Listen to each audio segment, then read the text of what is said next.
Welcome back to another quick guide. Today, we'll walk it through how to make computer icons bigger. Here are the steps to make your computer icons bigger on your Windows. First, go to Windows Desktop by minimizing all open windows. Right-click on an empty space on the desktop.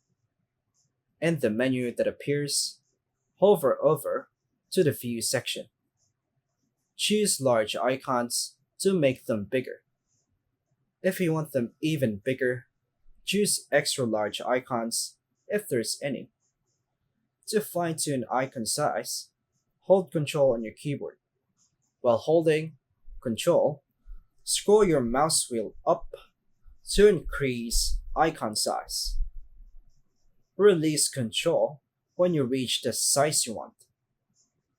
For folder icons, open File Explorer. Go to any folder where you want bigger icons. Click the View tab at the top. Choose large icons or extra large icons. You can also use Ctrl plus mouse wheel inside File Explorer to adjust size. Close File Explorer. Your icons will stay at the new size. And that's all for now, folks. Thanks for watching.